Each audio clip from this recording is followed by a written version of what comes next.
Welcome to Living in the Matrix. I'm Jonathan, and I'm left of center. And I'm Rich, and I tend to lean a little bit more to the right. But the bottom line is together we try to look for the balance of what it means to be human in today's world. Let's get started, and welcome to Living in the Matrix. I'm Jonathan. This is Rich. Say hello, Rich. Hey, everybody. Great to be back. Awesome. And we have a phenomenal guest today. We have San, is it Qing? San Qing. San Qing. Yeah. And he is a Daoist priest. And I'm just going to say hello and let you jump in. All right. Thank you. Welcome. I'm really grateful that you invited me on your podcast, and I'm always excited to share, consciousness worldwide in any way, shape, or form. And when we really bring together that old expression, kumbaya, I mean, that's true to be when someone actually accepts another person, no matter what their perception or their truth of their reality is. And that's a real understanding of what consciousness and acceptance is. So thank you. I'm very grateful for being here. Absolutely. We are so glad to have you. I found you on Instagram, and you have really sort of these very consistent, very thoughtful posts that you put in your reels and across social network. Help us understand sort of your thought process as a Daoist priest and the content you create. What's your story? Yeah. Okay. Well, what seems to be going on right now is sort of like a level of frequency shift within the earth and definitely within the universe. And you're starting to realize that, this access to information, the idea of being enlightened, is becoming more and more reproduced and accessible to most people, as it should be. And if you look around, if you go and tap in on Yelp, I want to find a psychic, you wouldn't find it 10 years ago. Now there's a couple of hundred people that claim they're mediums and psychics. And I think it's beautiful that just the idea that they're getting validation that what they're tapping into is a high level of information. And then, how I created, I sort of merged many things. So I'll take the spirituality. I'll also take ancient indigenous practices that have been taught to me that are tens of thousands of years old through my ordained Daoist lineage. And then I'll also integrate, other languages like quantum physics, epigenetics, science, just to help people validate what they're experiencing. So if I'm sort of sitting here and you're on the other side of the world, and I wave my finger, and next minute your pain has gone away, a healing, the myriad of different things that I've seen in over 30 years, there's nothing I haven't seen. So what you consider possible is absolutely more than possible. It's real. And so where you're at in your own level of consciousness. So when I integrate these languages, that's how we get this sort of a much greater understanding. And most people, if they hang around long enough and listen to my material, either go and listen to my podcast or just listen to the reels. Have you been on the podcast? The podcast is sort of like something that blows people away because you get to, I do about an hour and a half myself, and I go over all things. So I'll have an angle of quantum physics, and then I'll go into some spirituality. I'll use some Daoist practices that parallel other things. And then I'll finish off with an actual exercise so you can experience this high level of consciousness and make it very tangible for you and go, holy moly, how did he do that? He wave his finger around and boom, you have this experience. And that's really what it's about, is understanding that. I sort of noticed that you guys were really excited, realizing, you've been friends for many years and you come together, you have similar thoughts, you're getting these downloads, these ideas of what, how you want to perceive your reality. And that's what it is, gentlemen. It's a powerful opening of consciousness that you've just obtained. And then from a neurological level, we're taking it to another level where if someone witnesses something using the neurology of their body, they can now replicate it as quickly as they perceive it. And so that's a whole nother ballgame. Well, unfortunately, we have also found that when trauma happens, it can be lived over and over again as if it happened. Like when we talked about Anna, right, at the beginning of Dr. Joe's book, right, Jonathan? he had a gal who her husband jumped off a building, right? And her physiological construct was such that she was reliving it as if it happened again and again and again. So on a negative side, right, or any kind of side, you could see how there's permanence to that, right? Physiological, like we're talking cancers and massive GI issues that were actually fomented based on this mental trauma that she could not release, right? Oh yeah, absolutely. That's the foundation of really Chinese medicine and really understanding. So, when I just do quick, psychic readings on people and they flip out because I've never met them before, but I can give them their mental emotional state inside of 60 seconds from reading their aura, they get a little weirded out. They're like, "How is that possible? You don't know me." Well, I'm just reading the information. I'm not creating a judgment on your personality. I'm just reading the excess and deficiency of what's going on in your energetic field that is reflected on your organs and what the virtue or emotion is being stored in each particular organ that then manifests into a physical ailment, which is what you're referencing. I assume you're referencing Dr. Joe as in dispenser. Correct. Yeah. I have this incredible, interesting love affair with Dr. Dispenser. It's because anytime I mention some level of like coherence, which is a sexy word right now, they're like, "Oh yeah, is that the dispenser stuff?" Okay, let me take a deep breath. This is a realization that these indigenous practices have been around a really long time, and that's where my personality steps in and says, "Hey, listen, you don't need to be a priest right now. Let's just sort of process why is it that everyone associates, because he's very articulate and extremely well versed in understanding the mechanics of neurology, and Yes. that's really how you drop a message in to someone's unconscious to process it consciously when you can use the mechanisms. And it's sort of like sitting and listening to material. All of a sudden it goes, hang on a second. Wow, this makes sense to me. How did that happen? I just don't know, but I can feel it. I can feel it within myself. I think there's Dr. Joe really kind of blew my mind is an appropriate way when I went through a lot of his work, because what I think he does is he discovered the structural components of how ancient medicines have worked. Like you said, Mhm. it's like Mhm. he's not giving us anything new. He's putting it in a language that's understandable, that has no religious background. Because when it's in science, it's easier to digest without a filter of hold on now, kind of that's the part of we've wrestled with for 15 years together is, we started connected over our own faith of Christianity and then realized there's a dissonance growing and we're in a much different place now. So there's that journey is what Dr. Joe has kind of helped you understand the mechanics and the levers. And I love that about him. It's been extremely helpful for me. Yeah, it's beautiful to see. I love it when people can become more aware of their sensory perception, and that's how you level up in consciousness. And there's the baseline of understanding the physiology, which evokes the mental emotional, that then activates the energetic, and then we ripple into the spiritual. So there's all these levels of ascension that give you the gateway to this high level of knowing, and that's kind of like I always talk about. Never, if you're thinking, you're not knowing. If you're knowing, you are all knowing because you're feeling.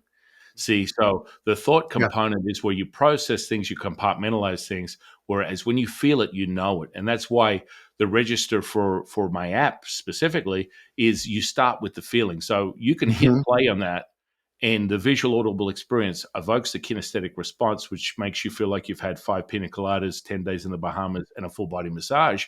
And that happens all within a few seconds, let alone the 27 minutes that you experience per day. And that will then lead you to, okay, well, you're now asking me, I feel amazing, but what am I going to do? I mean, I've used all these other apps before, and you walk away and I'm back to my same old real world problems that I have to deal with. Well, I developed what they call an Easter egg. So you go through the experience. After the first day of that experience, you're now able to validate your progression. So what happens is, you create new synapses, information energy highways of the brain when you're exposed to this material. Now, the beautiful part is you can experience it once.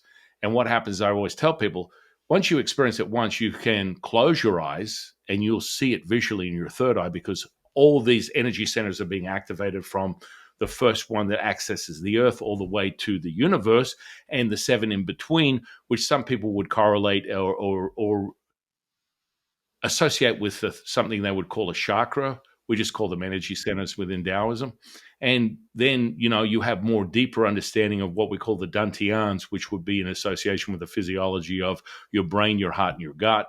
And so when you get that, if you've gone deep enough into Dispenser, he gives you a very clear understanding that, guess what? Once this is humming, the truth teller, you connect with the brain. The brain is then able, through the neural network, to send a signal to the gut, which gives you the gut feeling. This has all got to do with the information, how it's translated. And more so than anything else, as a Daoist, we very much everything. This is the information. This is where you get it from, the heart, not from the brain. The brain is more like a projector. And so you evoke what we call the red phoenix, and this is where we get the black hole energy, which is what Daoists use. And this is absolutely relevant to 0-point energy within quantum, and understanding that that is black hole energy. And so people have an epiphany when they're like, what are you talking about? Well, I actually had one of my students on who's a very well-renowned functional medicine doctor, and he had his son who's studying at UCSF, has a PhD, and he was studying the nucleus of a cell. And guess what? Guess what he found in that cell? Dead center in the middle. The yin yang? Black hole energy. Mm. And he's like, you've been teaching me this stuff for years, but the zeros or ones can't lie. They're right here in front of you. We have the data. And this is where people get blown away. And I mean, you ask yourself, okay, if this was accessed 10, 20,000 years ago, where did we get this information from? It's called direct source information. Yeah. So for our listeners, what is black hole energy? How would you define that? Okay, so it's basically from Hollywood perspective, it's an ominous black hole that sucks. It's a vortex that sucks the life out of everything, and don't get near it or you'll enter the abyss. Which that's completely incorrect. So once you Nobody's ever been there, yeah, right. Seen Interstellar denies that too, right? Right. Of course. Right. So the event horizon, the lip of the black hole, or what some people conventionally call a wormhole, is basically the entering point of infinite, abundant, timeless, endless, limitless amounts of energy. And if you're following Dispenser, you may be following Nassim or Braden or any of the myriad of other guys. And so Nassim especially, I find he warms my heart because he gets it. He's starting to really put out that information when it comes to the unified feel. I imagine you got that from him. I'm not sure. So understanding that energy has been accessible for tens of thousands of years within Daoism. Now, within the universe, it was created. And so quantum in of itself is made up of just an infinite amount of these black hole connections. That's how you qualify what we call the entanglement within quantum physics. So this energy is basically in every single cell of your body, right down to a photon. And you use that as the connector dots that give you what we perceive as time and space between us, which there is none. It's just an infinite amount of these dots that are within the photons that cannot be seen by the naked eye. So basically in itself, it's an access point to this energy that is limitless. It's infinite.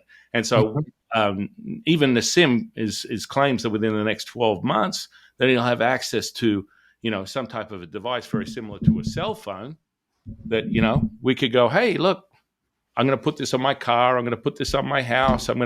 Why do I need to spend excessive amounts on fossil fuel or, solar or any of those things? Now, from a Daoist perspective, we've been using this energy because what is a black hole? A black hole is basically the death of a star.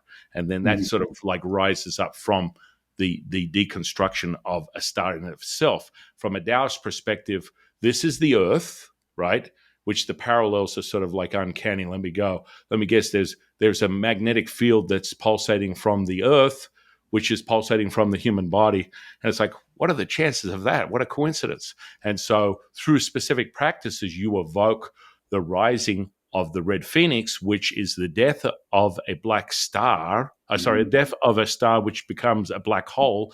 And through the ash, the red phoenix rises, opening up what we call the sacred infinite garden, the sacred infinite flower. And then you have access to this high level of consciousness. And that starts to, roll out into all different type of practices. We use grids, we use constellations that parallel with the constellations that are formed within the planet Earth, which would look more like, natural born like pyramids that are mountains. And, I'm out here in Nevada out in the desert, and I can go to any amount of mountains that have this access of energy. And so as a Daoist, even within China, I brought this up on one of my podcasts about 3 months ago, there are hundreds of pyramids in China that have never been explored or even exposed. And so you have these pyramids that are all over the world, and like, well, what do we normally do with them? Well, you align them with the constellations, and then you draw a grid, which would be in the form of a bagua. And then from that, you use the star stepping, which is an ancient Daoist practice that we use. We evoke the energy from the constellation, and then we use that to construct, magic, whatever, manifestation, healing. So I hope that answered your question. I'm not sure. Yeah. Where did this journey for you begin? Because you obviously, you're how old? How old are you? I'm 51. Okay, so where did it begin for you that you kind of begin to see the glimpse? About 30 years ago, I started getting involved with healing practices. I sort of merged into more of the physicality perspective, got involved with exercise, bodybuilding, powerlifting, and then I realized that I had this consciousness and access, and so I went down the path of discovering energetic practices, Daoism. And then later in my 30s, I became an ordained priest. What was it? Do you remember like any moment where you really said, okay, this connects with me? Was there a moment that happened? Well, yeah. It was right after my first channeling session. So my teacher at the time put together a small class, and the first time I channeled ever, I channeled Lao Tzu, who's the father of Daoism. Lao Tzu, yeah. And I basically, he's my teacher, my best friend, my family member to this day, because I'm consciously aware of something that I have direct access to. So I access all my teachers within the myriad of teachers. I have over 170 different teachers that I access for any source information. So when you define things like God per se, when I say, hey, I believe in the Tao, and someone goes, okay, what is that? I said, well, that would be equivalent to God in your perception of what it is in relation to the Tao is the mother of all things. Now, when I say three pure ones, they're three immortal gods, and they're like, there is only one God. Okay, all right, we can take a moment and take a breath, understanding that on a much deeper level, that there really is, this is a transmutation of all one thing. We're all one thing. You and I are the same. Like, that's a big jump for a lot of people. Mm-hmm. It's a huge jump intellectually or spiritually for a lot of people to make. Yeah, but if it's false, I think that's why it needs to come true like that. I mean, for whatever silly reason, I'm still caught up. I'm getting there, Jonathan. But I mean, as a Christ follower, and not the same way I used to be many years ago, I still think ontologically he's different than me, right? I think the Godhead is still ontologically different, right? Instead of we're the same thing. Even though what I was thinking about on the beach the other day is like, think about this for a minute. When Jesus says, "Seek ye first the kingdom of God and His righteousness, all these things will be handed unto you." If the kingdom of God is within you, then that's exactly what it is. If you seek that and that's what you focus on, and you become a better person because of it, then all these things will be given unto you. That's exactly the same message. So it just there's going to be, I think there's an awakening happening right now. I don't know if it's the age of Aquarius, but there is definitely, you can see it all over Twitter. It's not about the polemic and wokeness, which is another type of waking up, right, in terms of right versus left politically, but in terms of a gradual eye-opening of different constructs that at one point in time would be considered, anathema, are now becoming more open. And like, no, let's open this up. Oh, Atlantis. Let's talk about Atlantis. Let's talk about, the Devil's Monument UFOs. in Wyoming is actually probably an old tree stump or whatever, right? These things where the imagination starts to come in, and then at the end of the day, it doesn't matter what you call it. You can call it a Trinity or you can call it God in perpetuity, right? There's no reason that's semantic difference between, the Father, the Son, and the Holy Spirit. Really, in terms of what it means, it doesn't matter, right? Why do you have to cut that like a razor when in fact it doesn't matter, right? Well, I would say that there's a level of value because I've experienced an infinite amount of energy, frequency, vibration. So what does that mean? It means that God energy is very different to Tao energy. And never ever dismiss either one. I always remind people, when you dismiss someone's belief system, you dismiss your own.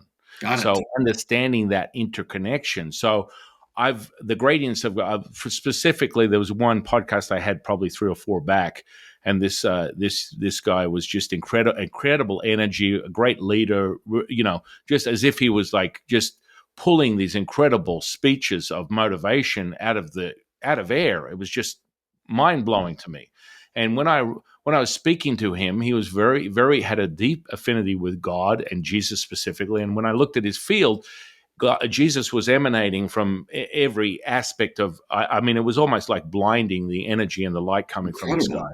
And so I was like, okay. I know you don't believe in reincarnation. He goes, look, I think it's a great idea. It's just not something I've ever read in the Bible that would validate that that's true. And I'm like, hey, that's beautiful. So this is the part where he got a little mind blown. I said, okay. So with that said, if I had to ask you a question, who, if you had to believe you were someone, you're reincarnation of anybody, who do you think that might be? And he was about to say something. I said, so I'll stop you right now. I can see that person in your field and who you're a reincarnation of. And he goes, okay. And I'm like, I'm going to tell you who it is, and then you can validate whether it's real or not. And I said, you're a reincarnation of Martin Luther King. And he went, oh my goodness. Oh, 10,000. That was 10,000% going to be accurate. And it freaked him out. And, but it was a validation that is undeniable. And these are the sorts of things that take place, whether it's on a physical level, on a mental, emotional level, on a spiritual level. And people are like, well, how did you do that? Well, I'm just training my sensory perception to be more aware of these things, and working with this type of stuff for over 30 years. It's very easy for me to access that. Like my visual to your visual would be completely different. When I look at everything, it looks like a computer screen that's made up of all these incredible colors, and all I have to do is put my intention to something, and it will draw up information, and it'll give me a whole myriad of different stuff that people are like, how could you possibly know that? Well, I don't know anything. I'm just accessing the information. And that's kind of like consciousness. That's all it is. And so he kind of freaked out at that. More than Akasha, right? Have you heard? I mean, is it just the Akashic records? Just another. Yes, I've heard of that. Actually, different? no, I wouldn't say so. I mean, we don't define it as the Akashic records. Like I just had a dear friend of mine, Jasenia, who's a psychic medium, I guess. Yeah, you'd call her that. And she was just on my podcast. I just released her episode just yesterday, and she accesses the Akashic records. And so, you look at this stuff and you look at the information. It's kind of like operating in a trance. You could go from, and I assume that you guys have at some point explored, hypnosis to some degree, right? Not really. Really? I have to some degree, but probably not to the degree you're speaking of. Right. And, it's more the fear-based thing of losing control of your ship. The reality is if you have a cell phone, if you're listening to my voice, if you're emotional, have you ever been emotional before? 100%. Right. Then you're suggestible. That's as simple as that. So understanding how to layer something, and it's not like the old Hollywood movies. Look into my eye.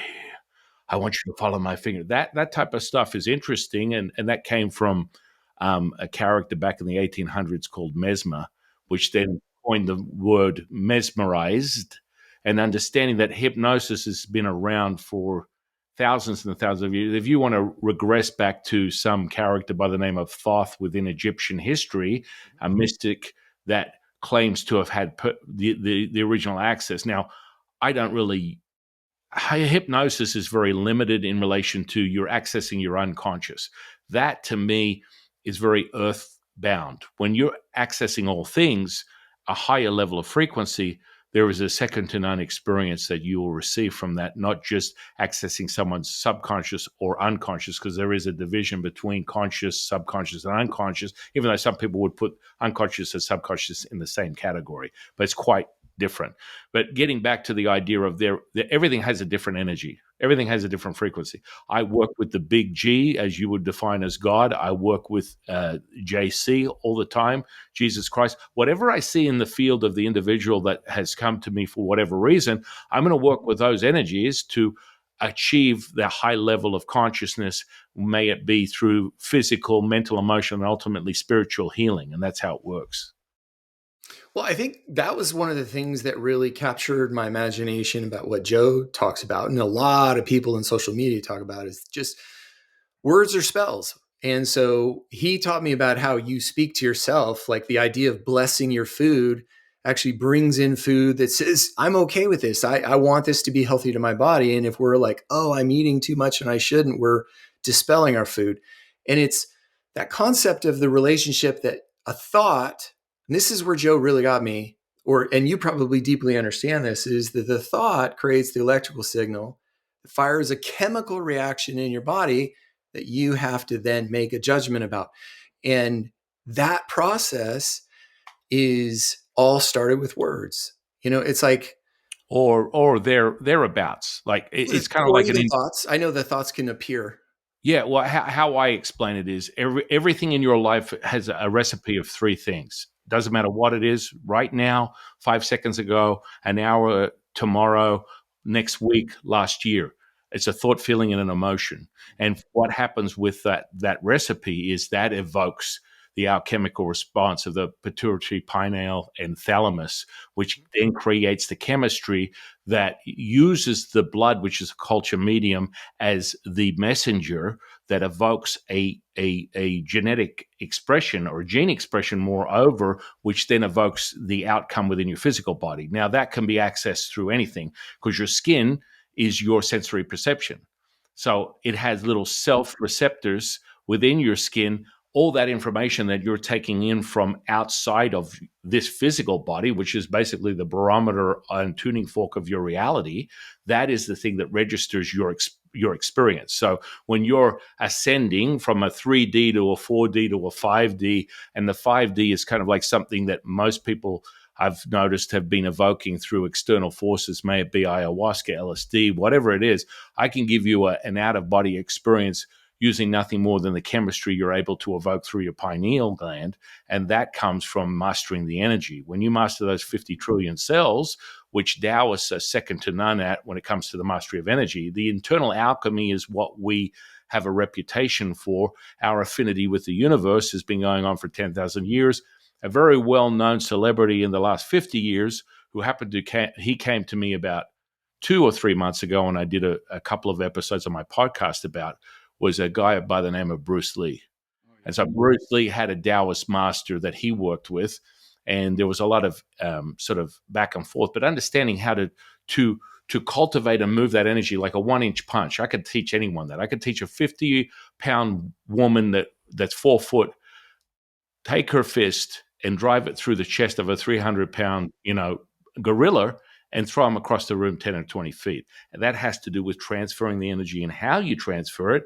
And it happens in a picosecond, as does everything. That's why everything is instantaneous, like manifestation, healing, magic, creativity, all stems from a thought, feeling, and emotion. And so evoking that is how you affect change. And you need to validate it through the feeling. The feeling is the starting point. And so when you start to master the feeling where your attention, intention can go anywhere and move the energy any way you want, then you start to do, crazy stuff, palpating the pineal gland, oscillating the crystals, creating what some people would call a hallucinogenic sort of experience. Well, that's what I'm having right now. You guys are sitting here talking to me. The walls have fallen away, and I'm sitting in the middle of the universe, getting high as a kite, running sun energy through me right now, and it feels really good. And so understanding that and being conscious, and I'm not looking like I've had 3 drinks and partied the last 6 days. That's not how. When you start to really harness the energy, that's your consciousness, that's your chemical response all day, every day. And a lot of the gurus, you'll see them in that state where, man, that guy looks high. Or he's just sitting there, is really, hey man, He's relaxed. chill, I'm really relaxed, because you can access and change the chemistry any way you want, whenever you want, however you want. And the more and more you validate it through the confirmation of your experience in this realm, makes it real to you. And then it changes the state. But, you need to have experiences that validate that. So when you've been using practices that you may have experienced through Joe Dispenza, what are the most profound experiences that you've evoked from his methods? Listening to the process of the electrical charge to the chemical charge, and then recognizing, I'll tell you a very simple story that helped me understand it. I was walking my dog. Across the street was another dog that was unleashed. And my dog has a little bit of a charge instinct, likes to bark. And I watched it happen. The dog came across the street and I fell over and hit my foot really hard on a rock. And my first thought process was, okay, I kind of immediately went to Joe and I said, what happens if I don't freak out and bring a lot of negative energy to this moment? What if I just accept it? And it was healed in about 12 hours. Like, it was like I thought I had broken my foot and it was swollen, and it was completely healed. Yeah. And I think that was the beginning for me to really go, okay, there's something going on here that I actually can control. Because even like the fruit of the spirit of from love all the way to self-control is the point, is for us to be able to control ourselves. And learning that control mechanism was huge for me. And it allowed me to realize, okay, how much of trauma is stored negative energy. Right. And that's what I've known for a long time, but it proved it at that moment. Right. I would say that the faster the healing, and that was completely hinged on your suspension of disbelief and the fact that you're fighting with yourself and understanding that this is possible, and you sort of like surrendered to a moment, and you were beside yourself that within 12 hours it was gone. And so that's the beginning of something profound just in and of itself, understanding that. And that's what I get back to when I talk about my app. And what I was trying to get to was when you can validate your experience every day. How does that work? Well, I can take you, once you've exposed to the app the first time. And interestingly enough, you talk about control. Well, it's about mastering your emotions, because that's the first thing you need to realize is a simulation. When you realize that, and you can go, my emotions over there, sit, stay, and I'll let you know if I'm interested in using you at any particular point. This is a part of the mastery, and you do that within the Way 126 app. You master your emotions, and that's the first baseline. As a priest, that's the first baseline from my experience, is to be able to realize that's a simulation. That's not real. And people are like, excuse me, what? Now, all thoughts of your mind are not real. And when you evolve to a level of consciousness and realize you are not of this body, what can harm you? Whoa. And for years, I kept saying this to my mother, and she'd be like, I don't want to die. You're not going to die. It's understanding the separation of that. And consciousness is not between your ears. Consciousness is all things. And when you access that, you access all the information. Yes. So the validation of that on a day-to-day basis, what I meant to say was, once you experience the app once, you can go away, not use it, walk into a really busy room, create a confrontation if you choose to of someone else, just because you're human. Your humanness is begging you to validate something. You're under high stress, high emotional stress. Close your eyes, call in the experience you've already been exposed to, because once you see it, you cannot unsee it. And you count 9 times, take a breath in and out, hold it for 9 seconds, and you will eliminate and erase the emotional content that you're in. And that's how you're able to measure on a daily basis. This stuff is really working for me. I'm not just sitting here going, I feel really relaxed when I go in here. It kind of seems like I'm completely high, and I've done this for 27 minutes. And once I go back to my real world stuff, I'm out of luck, because now I've got some real problems, because my job has pressure, my life has pressure, my real world perception of reality. And that's where you get to discern the noise, and you use your neurology, your tuning fork, to realize you are all powerful. Well, I think this is what I love about science now, is it's discovering that a lot of what's happening in any moment that you perceive as trauma is really a release of some kind of dopamine, and you're basically captured by it because it turns off your prefrontal cortex. And I think what I love about what you're saying, which is true of a lot of the solutions, I don't want to say solutions, but a lot of the practices that I've found, is it's in that first 10 to 90 seconds. Like the most dopamines last no longer than 5 or 6 seconds. They can go to 15. But your idea of holding your breath is getting you past that immediate hit to then let this come back on. And there's a tremendous amount of power there. Well, yeah, I mean, we have thousands of different respiration practices, from embryonic breathing to a primordial breathing. Understanding that when you're consciousness, you don't breathe from your physical, anatomy. So we're breathing from consciousness.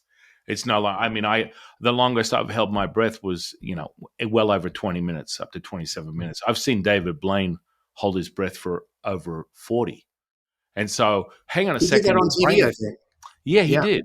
And I've actually witnessed it here in Vegas when I've watched him live. And so, understanding that it has nothing to do with the simplicity.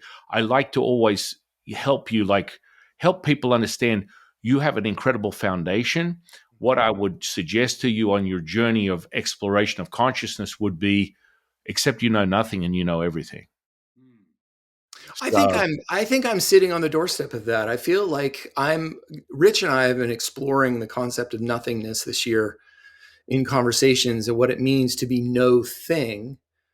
And I think a lot of that is the separation from our ego to become, what's the third one? All things. But it's this journey away from our ego and towards consciousness. I've definitely experienced consciousness. I tell Rich every night I walk my dog, and I really focus very deeply on, it's what Virginia Drake on our last episode called dropping into your heart. And I'm learning to do that this is really hard. If you live just here in the head, it's really hard to live disconnected from your heart. And as men we shut down our heart and live primarily in our brain. And I'm learning to do the opposite. I'm learning to drop in. And I had an experience a couple nights ago where it was Friday night, and I had a physical sensation of the difference between being up here and being down here. And all of a sudden I realized, oh shit, when I'm down here, all of my security mechanisms are disabled. And that's a scary place for a lot of people to be. But it was where all the richness of experience and energy is.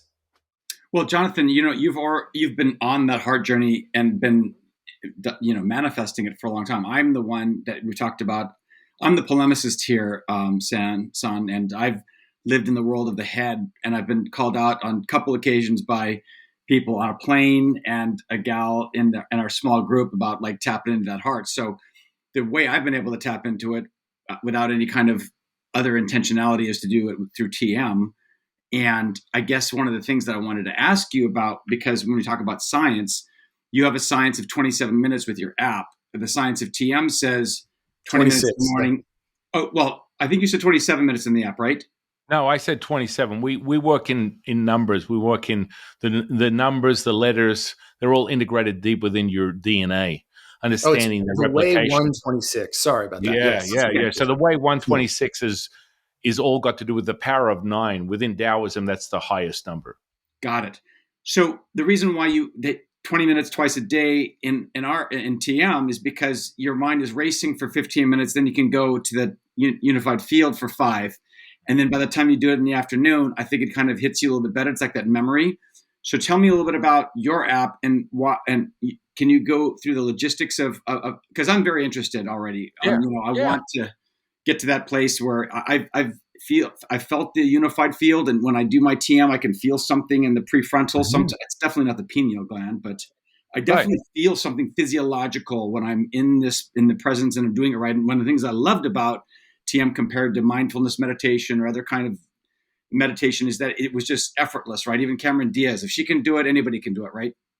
And that's her claim to fame. And they do have the celebrities, right? So TM does have David Lynch and that whole gang. But in terms of what you're talking about, can you walk us through a little bit about why that kind of period of time is important and how that helps your folks and the people that you scale? Yeah. First and foremost, understanding how you access everything. I mean, everything is instantaneous. So the second you turn on the way 126, the sound permeates your neurology, i.e. your vagus nerve, which is the maestro and conductor of all things, every cell in your body. Collectively, you might have an argument with a neurologist whether it accesses your spleen or not, but I can tell you once you turn on the 50 trillion cells and access that 0.07 millivolts of electricity within each cell, and you've collectively unified them as you have used the word to describe it as, you will feel everything. So when someone disputes the idea, there's no third eye, there's nothing behind here, you can't feel anything, the brain isn't sympathetically innovated that way, there's no way you're going to feel it.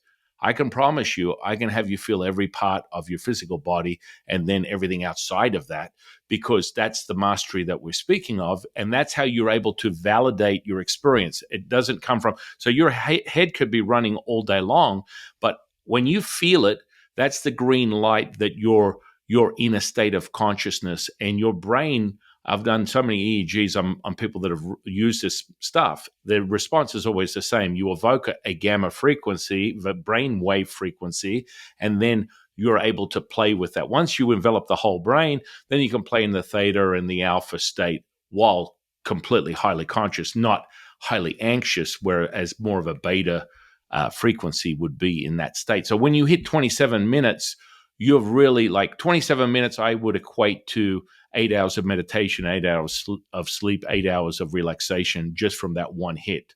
And the biggest test for that is you validate it. I can explain it to you, but I'm not going to have you, I'm not going to go, listen, it's going to, no, you will validate it. And your neurology will speak on that, because understanding how the mirror neurons work within your brain, this is happening instantaneously. So as soon as your access to any material, you're able to replicate that instantaneously within your neurology.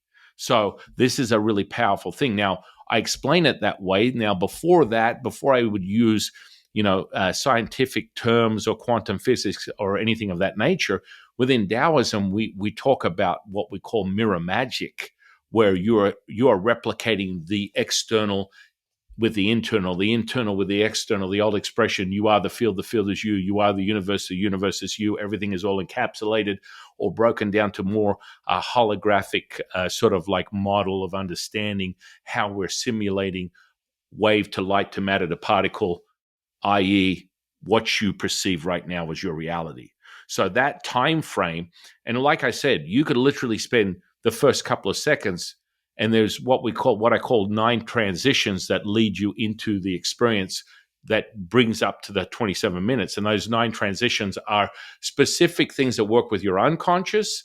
And then the last 3 transitions out of the 9 are specifically wiring up the brain, the heart, and the gut. So you synchronize those 3, then you go into the experience itself. And I've had everything from miraculous healings to epiphanies to spiritual encounters to I'm conscious. I've never been more conscious. I'm a magician. I'm doing healings at will. All these things take place because you're opening to high levels of consciousness. Understand that when you layer yourself, and that's why I said, when you accept you know nothing, you know everything, it's because you speak on the power of the words. Words, linguistics, can be encapsulated within many things. And it's very important for me. I define myself as a Daoist master only because that's what is titled with being an ordained priest in 2 lineages of Daoism.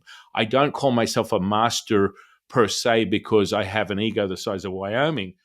That understanding, and it's really important because the student is the teacher is the student. Walking away from this interaction with you guys today, we expand on all knowing collectively, and that singular expression comes from an epiphany that we're all having right now through our interaction and frequency exchange, and that sort of comes to a higher level. But getting back to when you accept you know nothing, you know everything, it's really important that you guys are highly intellectual thinkers, and that, you know, if you were to go to the emotion because of the programming you're in, anxiety and fear are emotions that you work and struggle with the most, and that then replicates into OCD and other behaviors of that nature. And because you are the same, you are so entwined from how you process in your friendship, you mimic and mirror very similar physical and psychological sort of makeups. Does that make sense? For sure. No, I mean, it's there's been definitely times when we've come alongside the same ideas or thoughts and things have come together, right? There's definitely that synergy. And I mean, we lead our podcast by Jonathan saying I'm a little left of center and I say I'm a little right of center, but it's still, you know, we did a transgender episode where we both kind of came together on the same page because it was all about leading with love and don't hurt kids, you know, and that kind of thing, right? So it was easy to get aligned on the right types of things instead of like throwing stones, you know? Right. I right. think we are different. We have very different backgrounds, so we take different approaches. I think I'm a lot more risky than Rich, but he still tries. So we have a lot in common and a lot that's different. Yeah. It's very, very simple. Clairvoyance, psychic 101. You attract what is within you. Oh, absolutely. Yeah, And Rich and I were attracted because we do have similar journeys, you know, Yeah. especially around our faith. And It, by no way was I attempting No, to we're not worried assassinate about the that. character. It was more an observation of understanding the synchronicity, but more so, you limit yourself when you come from, and I always remind people this, when you come from psychology, biology, physiology, it's a very limited place to start because you have a preconceived expectation or understanding of what is. And that can be good and bad and indifferent. Understand that if you layer it as a foundation of something and then expand from that, and that's what most humans find very difficult because that information has already been put in the computer. So what you're saying is, hey, guess what? I think this way. I'm open to this, but the linguistics speak differently. So if you sit here and you listen to someone, so if we just do, and because I'm sort of have a, you know, I interview mentalists, illusionists, hypnotists, psychotherapists, whatever you want to call yourself, there's always a place and a time for everything.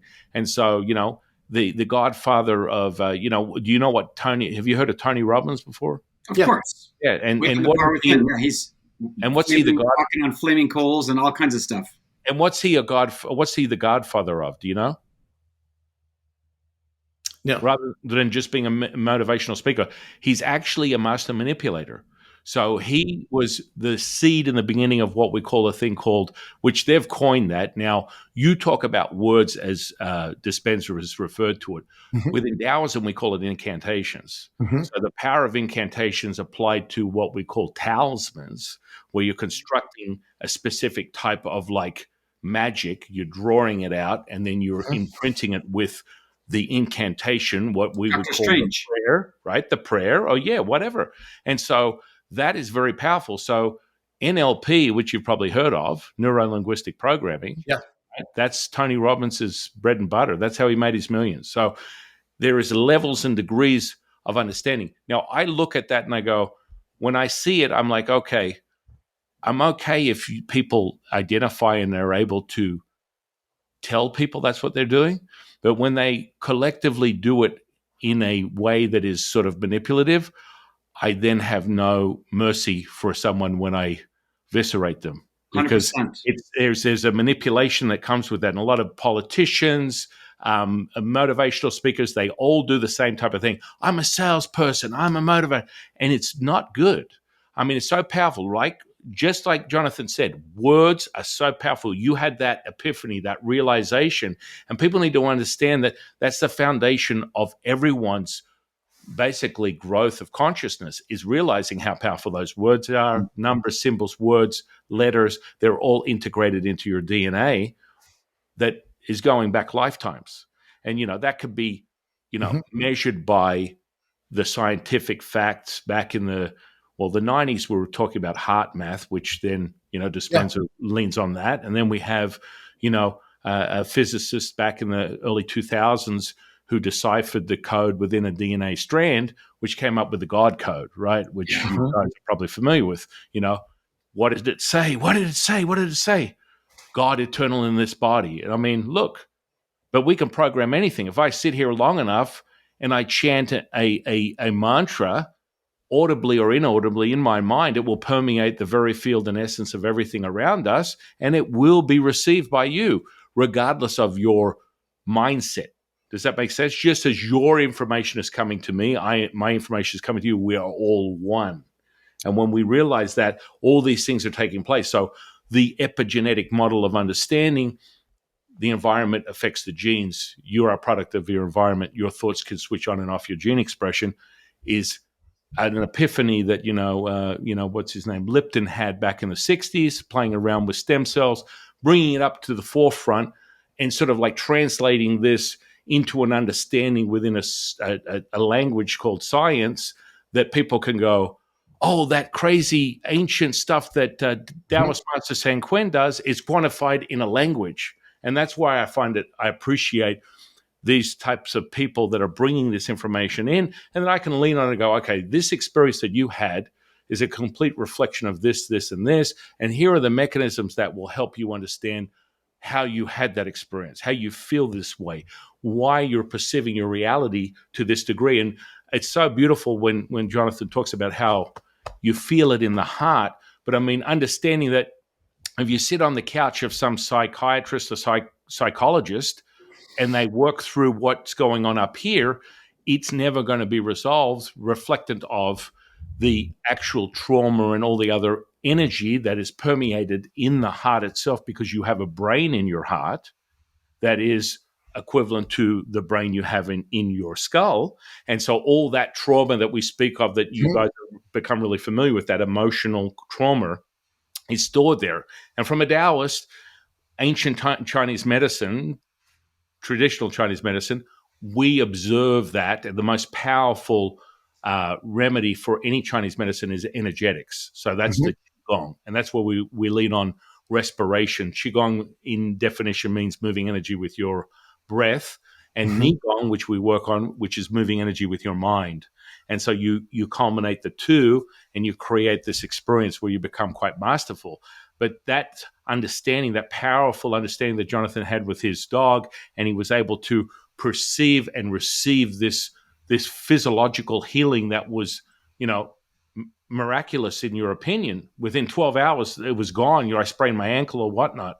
It brings me back to one of my first entry experiences from a physiological level many decades ago, when I was first starting to learn distance healing. There was a moment where, I'd gone through this particular ritual and training, and I had all the notes and everything. And I was sort of like, okay, went home, got a phone call from my friend, old rotary phone, you know how it works. And I'm like, okay, what's going on? Oh, I can't meet you today. Okay, all right. Okay, next week. And she's like, yeah, I'm kind of bummed. And I was just about to get off the phone. And I said, whoa, hang on. And I'm literally sitting here looking at this. I'm like, let me try something. She's like, what are you talking about? What do you mean? I've got a sprained ankle. I can't meet you this week. It's the size of a watermelon. It's not going to happen. I'm like, let me try this. I just was exposed to this today. Now, this is what I talk about, childlike state. And this is where we go back to except you know nothing. And I only say that for people to really embrace what's in the present moment and understanding that the universe doesn't have a moral compass. It is completely related to the present moment. The past, future, and present are culminated as one. And when you understand your gift is your offering, which is the cycle of all things, and the gift is the present, blammo. Right now. And so I'm sitting there and I'm going, hang on a second, before you get off. 1, 2, 3. I'm going through this list, reading it out. Dun, dun, dun. Okay. Now I'm going to do this next thing. She says, well, what? I'm just going to speak a few words, and this is the power that Jonathan talks about, words, and let's see what happens. She's like, okay. I said, heal, heal, heal, heal, heal, heal. And then the next words were expletives that I'll leave off your podcast, but it starts with the abbreviation of WTF. And she's like, what are you doing? I'm like, what am I doing? Honestly, I have no idea what I'm doing. I just read off this instruction sheet, how I'm supposed to do this. I went through it, processed it. Then I spoke the words that were necessary to evoke the change. And she goes, my ankle was the size of a bowling ball. It's disappeared. And now I'm standing on it. Oh my like, gosh. And you know what I said? I said, you can say bullshit. This podcast allows expletives. I said bullshit. And she's like, I'm not kidding you. I don't know what kind of weird stuff you're into. You're freaking me out right now. And I'm like, this is just a connection. And what I put this down to, on every miraculous healing that I've been bared witness to, and I've seen thousands of them.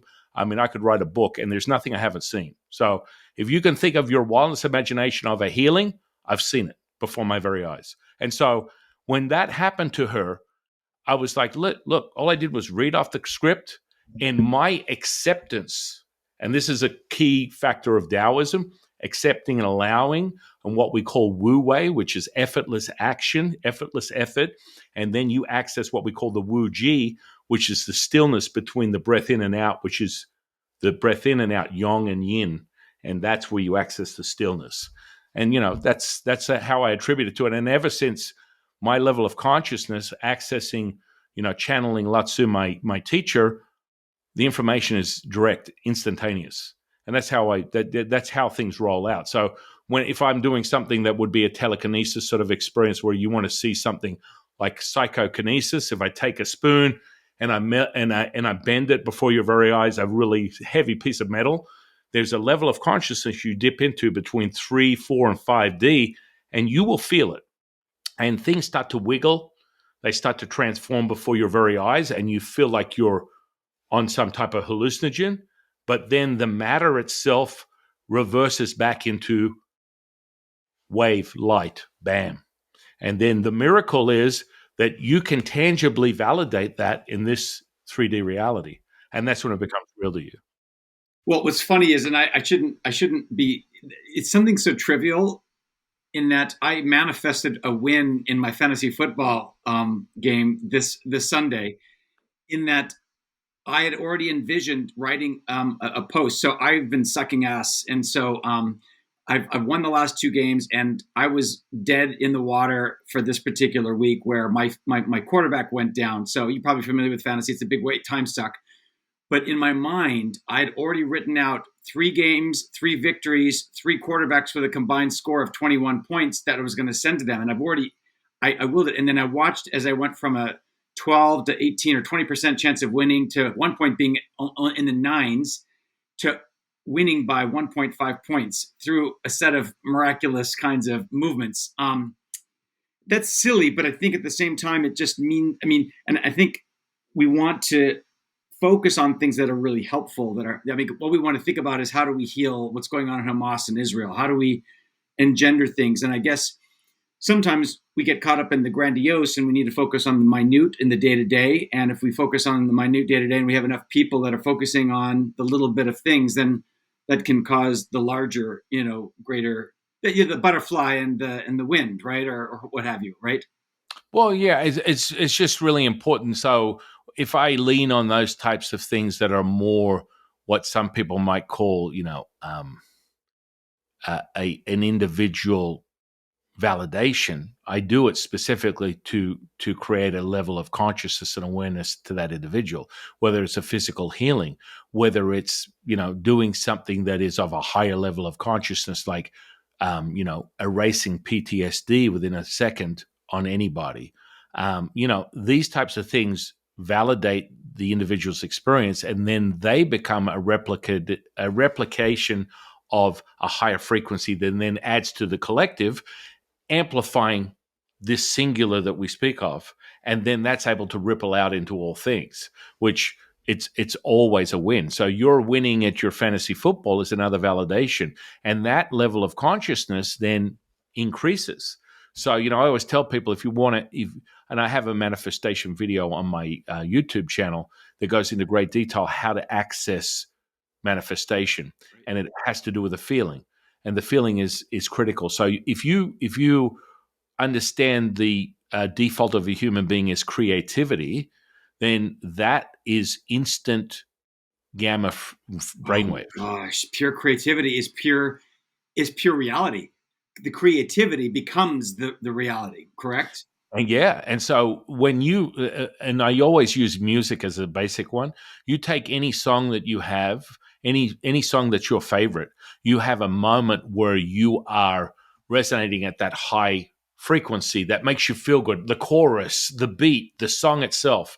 Well, that artist, when creating that music, imprinted the gamma brainwave into that peak. That's why you feel so good. You're like, oh man, wait, the chorus, and then da da da da da da, and man, I'm really feeling it. That is that moment of consciousness where you can manifest, create, heal, or cast magic. And you're like, whoa, what? That sort of sounds benign. I promise you, take what I just said, go out, find your favorite song, and do just that, and watch how fast your manifestations turn into reality, because that's the picosecond stuff, and that happens that quickly. And I think I've got like 20,000 views on that. Everyone walks away going, I can't believe I just manifested a bag of money, a new job, the hottest girl of my dreams, the whatever it is. The moral compass is not generated from the universe. The moral compass is not generated from a higher level of consciousness. It is generated from your humanness, your perceived reality, and that sort of leads into what we call a duality, which will always keep you limited. So what does that mean? It means that understanding that there is no right or wrong, there is no up or down, and people are like, Sifu, that's crazy. Now you're just screwing with my mind. It doesn't make any sense. I'm like, the ultimate goal of a Daoist is there's a yin and yang. There's polarizing, right? Up and down, in and out. Each side of a mountain, one's yin, one's yang. You get to the top of the mountain, the peak, and everything becomes one with everything. So now all of a sudden you have being. When you're at being, this is this consciousness that we talk of, Dispenser talks of, a high level of consciousness, a coherence that makes it possible to do all these things that you would perceive as superhuman. They're quite human. That's part of the humanist, part of the human being, is being able to access this entry point. But when we compartmentalize, when we give it category or definition or title, is where you become limited. It's where the manifestation doesn't take place, the healing doesn't take place. It was like Jonathan had that epiphany when he fell over and hurt his ankle. He said, well, what would Dr. Joe do? And then you had a little dialogue with him on a, and that already is another level of perception that maybe you're not even validating, but you were speaking of it in your mind. You didn't use your mouth, but you heard it. So you could hear something that was inaudible. You're able to speak inside our head. Yeah. Yeah. So boom, boom, boom. All of a sudden you went from 5 senses to 8 senses instantaneously. You were doing it right there, and you were able to go, hang on a second, boom. Now, when you access these high levels of consciousness to heal or manifest or do anything of that nature that's visibly in front of you that takes place at that moment, there must be a dilution of title. Everything falls away. There is no right or wrong. There's no up or down. Everything is as one. So this mic, you guys, me, all of us converge as one thing, and we are just pure consciousness. And so it goes from third person, first person, no person. Does that make There sense? can't be good and evil. There can't be good or evil if you're in the unified field. There's no duality. It's Well, non-duality. there's both. And that, the unified field is a conscious, it's like you said, I like that analogy. The peak, it's both sides of the mountain. Virginia Drake last week called the road less traveled is the line in between the yin and the yang, or which is the brain. And Which is the Wu Ji, which we call, which as Daoists, because yin and yang, it's like always, it's like a universal thing. Everyone goes, well, what is that? You're a Taoist. What does that mean? Have you ever seen the yin and yang? Yeah, look, I got a tattoo on my arm. Well, there you go. That's integrated at a higher level, and people don't even realize they're resonating with this messagery that has been around for 10 or 20 years, even when Jade Emperor was roaming the earth 20,000 years ago, then into the Yellow Emperor, who was the guy who created China, which then created like Chinese medicine, alternative healing. All that infrastructure was from 10,000 years ago. And so you well, it have all this makes stuff. sense. If you really think about it, as human beings, we create derivatives almost. If we're in a lack of consciousness, we're always going to sort of get negative. But there's always been enough people in history to bring about a level of understanding of consciousness. Because the one I can point to is Jesus. Jesus brought about the idea of grace, which is a both and. It's, hey, grace is both and. It's both sides of the mountain. And a lot of other faith traditions or journeys, they've all said the same thing. But now science is now saying, oh, guess what? We're discovering this thing called the unified field in math. And guess what? It looks like the kingdom of heaven. There's a weird convergence happening, not to use Joe's word, but just life is beginning to shift dramatically because life doesn't look anything like when we were kids. Yeah. At all. Yeah. At No, all. no, no. I concur. I mean, but I'm also having conversations with people that still believe in Newtonian physics. So, Yeah. I mean, I can understand that. He was a Mason. He those guys are still trying to find some meteorite underneath the planet to tap into the power source instead of the heart, right? They're Right. looking for power. If you believe in all the conspiracy, but I mean, there's been a lot. The whole they're missing the point. Yeah. Yeah. Yeah. No, absolutely. And I mean, that goes back to Darwin's theory. And then, we're still operating on those three type of constructs of reality just within Darwin's theory that, reverts back to what we've been subject to for the last couple of years, right down to, attrition by, famine and other things of that nature. That's how, his observation of equalizing the reality due to the fact that human beings replicate much faster than plants. So how are we going to feed a population that's in excess? We need to homeostasis. We need to regulate that. When, of course, if that's quite a fallacy, but we can go down that rabbit hole. I mean, conspiracy theory in of itself was designed by someone creating some psychological Indeed. construct to deceive you in its nature.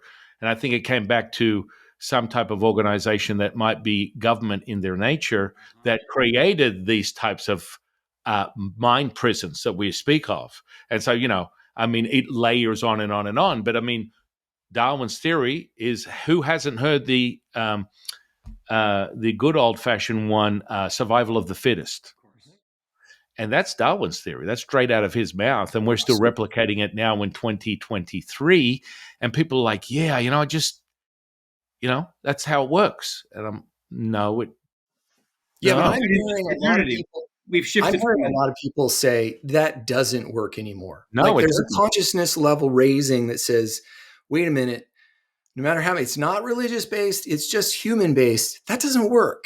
And a lot of people are really beginning to, I think that's that consciousness shift that I see happening. Yeah. Yeah. Well, I mean, it's really, when you use that word, it's most people are still like, what is that? What does that even mean? Like, I don't even know what that means. And that's like, I really love that part of like Bruce Lee back in the 70s, just before he died. He did a couple of interviews, and it's like, because he was practicing Daoism. So it was like, flow like water, my friend. It's the consciousness. And so you have that rippling effect, that echoing. And like today, now it's, the forefront of most people's first observation. What is awareness? That is meditation. What is consciousness? That is being aware. I mean, two are the same, up and down, in and out, a higher level of sensory perception. I mean, this is how we've sort of like evolved that, if you 20 years ago, you couldn't get on the internet and look up psychic mediums. It wouldn't have existed. 10 Well, I years think also we have seen there's a dramatic shift between even my generation. I'm Gen X, and my Yeah. kids' generation, millennials and down. They don't have the religious baggage that our generations do. So that resistance, I don't see any of that in their generation. They start with homosexuality is not a problem. They start with religion is for the masses, and I'm not interested. They start from this idea that, but they're also missing out on hope because the Well, world is kind of a weird, bleak place right now. And I think we're at a place where something's got to change. right. No, Like no. we're at that point. No, I would agree with you, but there's sort of like a cycle. Spirituality, religion. This is a cycle that humanity has been going through for hundreds of years, Yeah. and so you go through these cycles. The most interesting thing that I'm observing is this dismissal.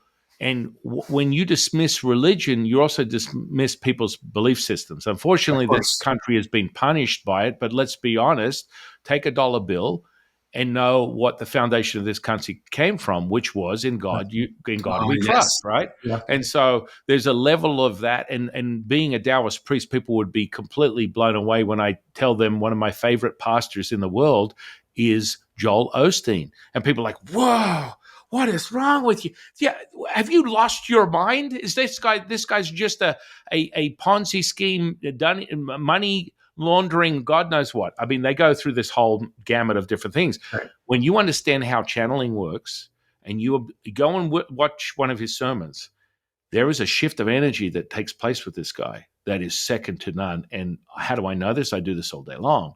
Of course. And it is really, really profound. And, he gets me so deep. It's like in the end, when he goes, and now it's time for you to take Jesus Christ, Lord and Savior, into your heart. And I'm like, damn straight. I'm coming in. I'm in, Jesus, wherever you want. I'm here. I'm in. I'm in, brother. High five on that one. And it's like there's that beautiful collective that comes with that. And so, I mean, when you dismiss that, and especially with your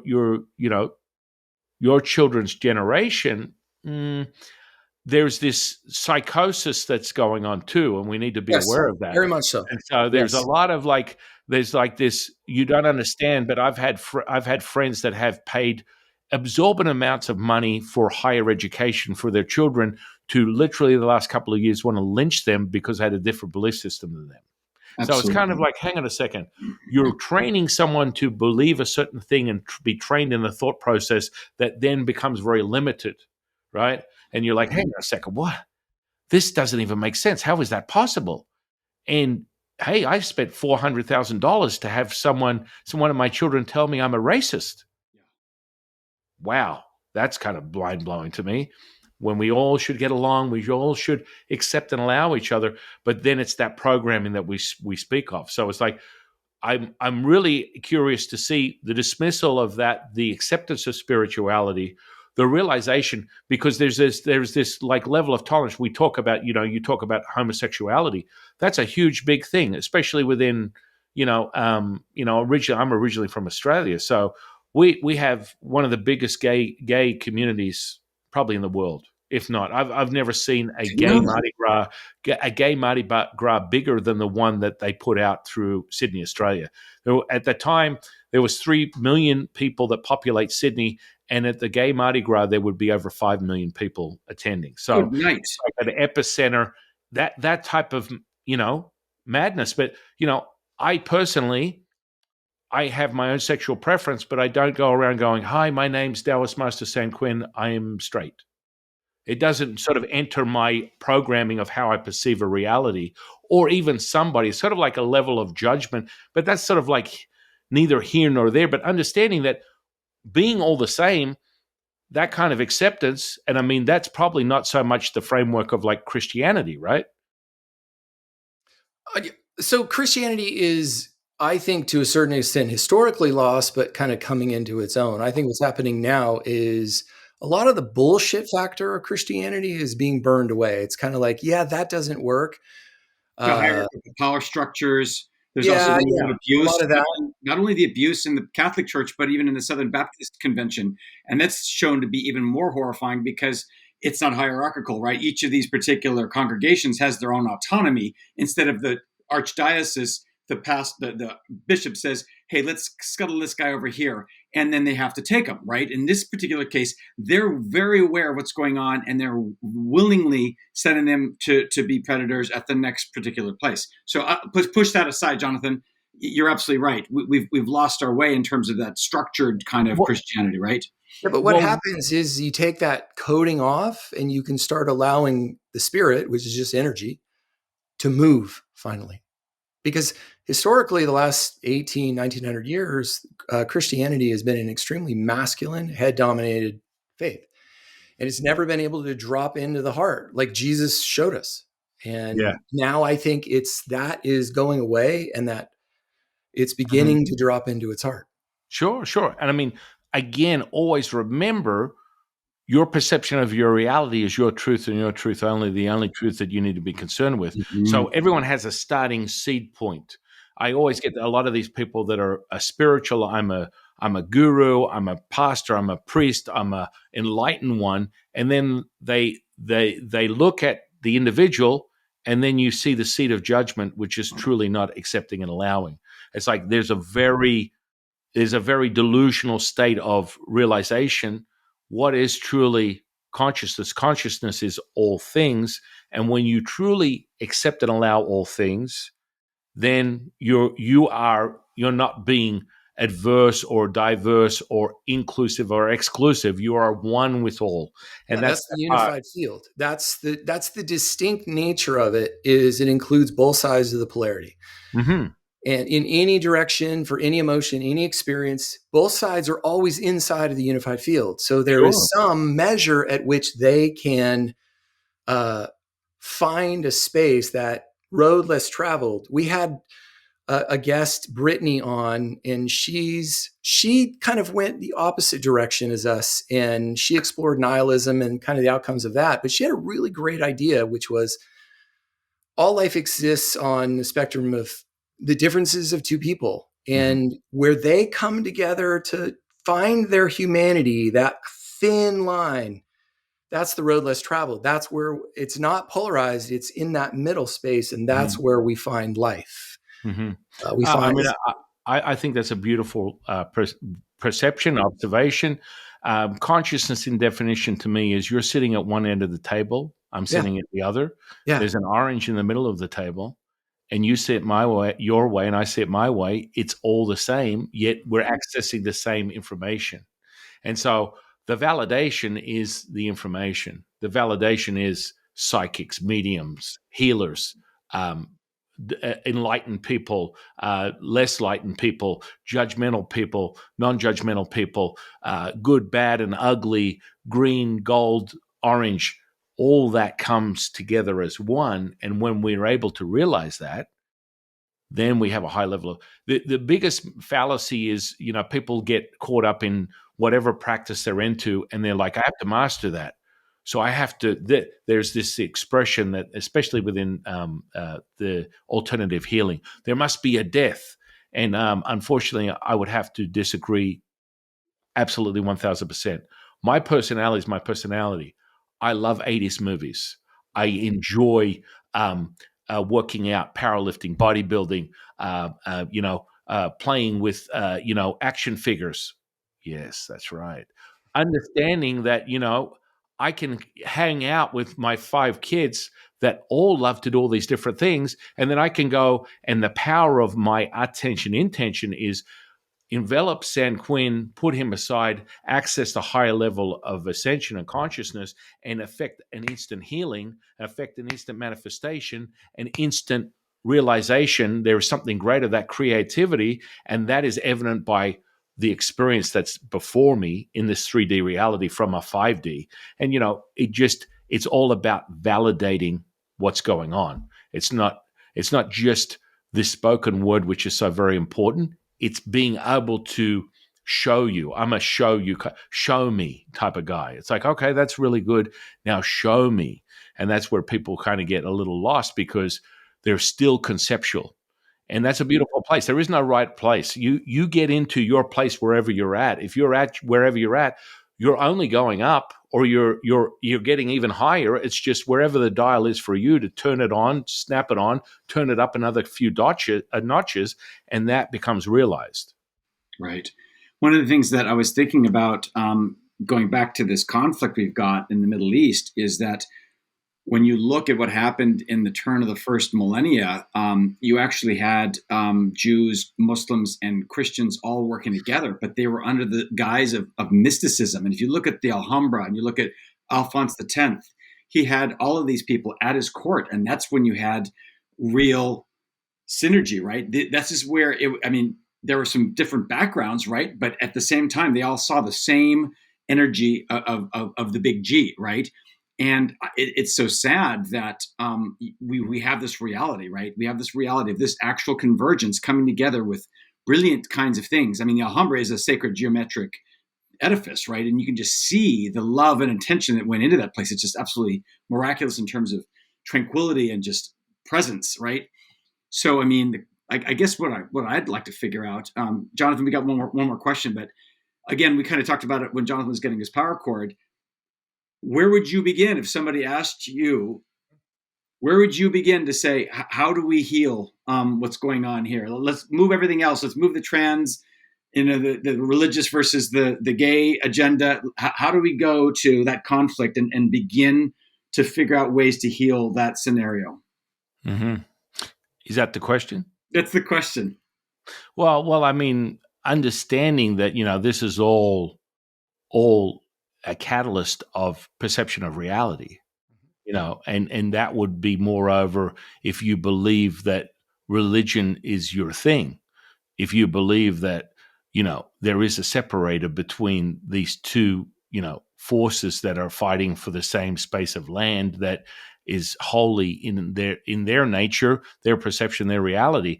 Conflict that's being generated. That's man-made. This is all a manipulation. All this stuff. I mean, I could go deeper into the manipulation, but it's just straight up at a manipulation. It's in no way something that they just stumbled across. Someone had a bad day and they went just AWOL and started murdering people. This has been a catalyst for thousands of years, and it will continue. If you understand a quantum model, it's a fractal pattern that will continue to repeat itself over and over and over again until you change that. And so how do you change any fractal pattern instantaneously rather than waiting for the same trauma to come up again, which is generally how you measure in time when the next event is going to take place due to the trauma that has already been generated. Oh my God. Instantly access that you can accept and allow, generate a high frequency, the gamma brainwave. And I always ask people to take the 72-hour challenge.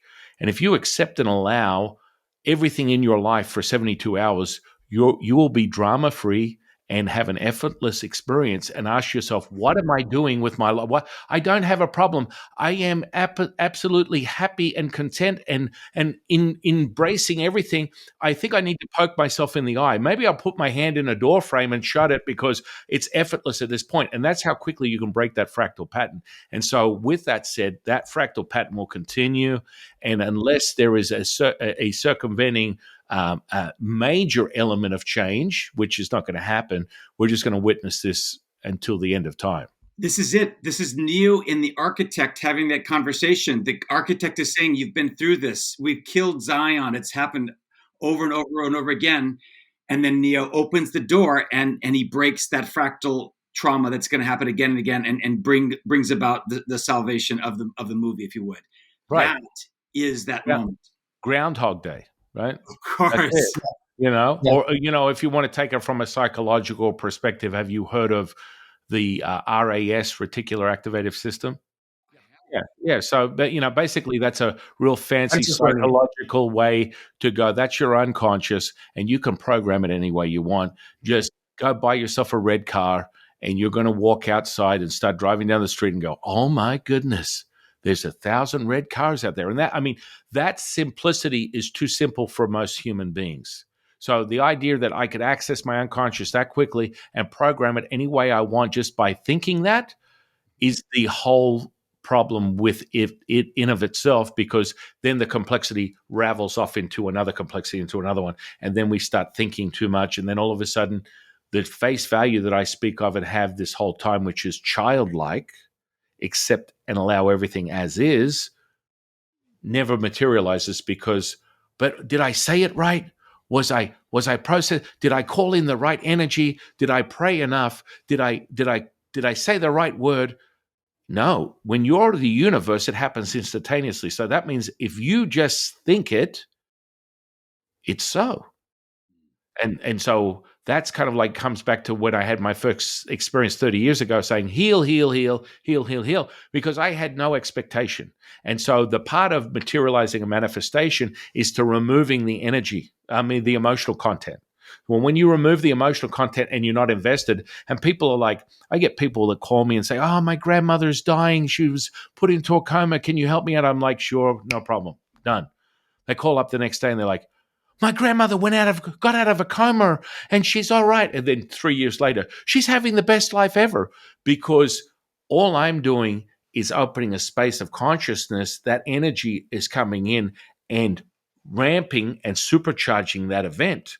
And because I don't have an emotional content, I'm not excited either way. Whether she passes away or whether she heals, it's up to the individual. But understand this, I have a few skills that are trained in accessing that consciousness. And with that comes a level of manifestation, magic, healing, creativity. And that's from creating a higher level, a higher frequency. And that's just something you train in, just like exercise. You go out, you exercise, you do a workout, you lift weights. The same thing happens when it comes to the training of these energies. You palpate them, you master them, so they're absolutely the distinguishing difference between when you think, feel, and know, and it's all realized. You're on mute, Jonathan. There we go. San, it's an absolute pleasure hanging with you. This has been an incredible conversation. I love having these conversations with people who can kind of go this deep. This is probably one of the deepest podcasts we've had, especially around the idea of manifesting an energy. And I appreciate it because I think a lot of people are sort of looking for what's next. And I think I'll tell one quick story and then I'll close. 15 years ago, I read the Dao de Jing.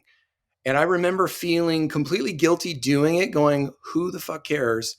And after I finished it, I remember saying to myself, what was I worried about? And I want to encourage anybody who's in that traditional space, just take a little risk, have a little bit of courage to try what I did. Just read it and see what you think. And if you don't, walk away. I think you'll be totally surprised. So, San, thank you so much for joining us. It's been an absolute pleasure. Rich, any final words? No, just an absolute pleasure and digging in deeper. And I'm looking forward to having additional conversations. I'm just a few hours away from Nevada. I'm in Ventura, Southern California. So excellent. Look out for an email and looking forward. Yes. I would love to have you down to the temple, my friend. I have probably the largest Daoist temple this side of America. So, yeah. We can do a podcast there. Yeah, absolutely. That's it. The final words on that Tao Te Ching, understand, just like any scripture, it's a living scripture. I have students. I just had a student on my podcast, and he's been reading it for 12 years. Every time he picks it up, it's like, I just read this, and it's completely different to what it was when I read it yesterday, because it's a living scripture. And that's that evoking charge that comes with you, and you'll gravitate to it. Your truth teller will tell you. And it's just, it's been an incredible moment today, and very grateful that the two of you invited me on your platform. And I thank you very much for sharing your time with me and your audience sharing their time with us. Absolutely. All right, everybody. It's been a wonderful week. This is Living in the Matrix. If you can, please share guests with us. Our last couple guests have been suggestions from people. San, you were a guest that was recommended to us. So please review and comment. We'd love to hear from you. And hope everyone has an awesome week. This will probably drop sometime later this week. Much love, everybody.